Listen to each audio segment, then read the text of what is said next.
we had already done the Fantastic Four and I think maybe the X-Men, I can't remember the order, but my publisher came to me and he said, Stan, I want you to come up with another superhero. So I said, okay, I went home, and when my publisher said do something, I'd better do it because I wanted to keep my job. I thought, what can I come up with now? And the most important thing in a superhero at first is the superpower. Once you get that, everything else comes along. So I thought, what power will I give a new guy? And I saw a fly crawling on the wall. And I said, hey, if I could get a superhero that could stick to walls and crawl on them, man, that would be cool. And no, I'm lying to you. I don't think the word cool was in use then. I probably said it'll be groovy. I'll never lie to you.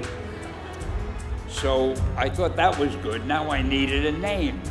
So I said, well, let's see, Fly Man, Mosquito Man. I got down to Spider-Man. Spider-Man. It just sounded dramatic. So, okay, I had my hero, I had his power, his name, and then I figured just for fun, I'm gonna give him personal problems. Because except for you people that your lives are perfect, but most other people have personal problems. And then I thought I'd make him a teenager, because there were no teenage superheroes that I knew of at the time. So armed with all that wonderful material, those great ideas, I ran into my publisher's office and I told him. This was my reaction, the reaction he gave me. Stan, that is the worst idea I have ever heard. First of all, and he started to give me his, because he's a very logical man, very intellectual. First of all, people hate spiders, so you can't call a hero Spider-Man. You want him to be a teenager? Teenagers can only be sidekicks. And you want him to have personal problems? Stan, don't you know what a superhero is? They don't have personal problems. Well, I left the office disappointed, but obviously a much wiser man. And I couldn't get Spider-Man out of my system. So we were about to kill a magazine. I think it was called Amazing Fantasy. It wasn't selling well, and we were sending the last issue to press. When you do the last issue of a magazine, nobody cares what you put in it because the book is dying. Just to get it out of my system, I put Spider-Man in Amazing Fantasy, featured him on the cover, forgot about it. A month later, all the sales figures came in. My publisher came racing into my office. Stan, you remember that character we both loved so much, Spider-Man?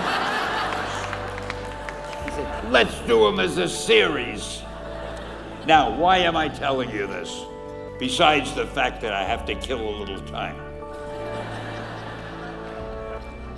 If you have an idea that you genuinely think is good, don't let some idiot talk you out of it.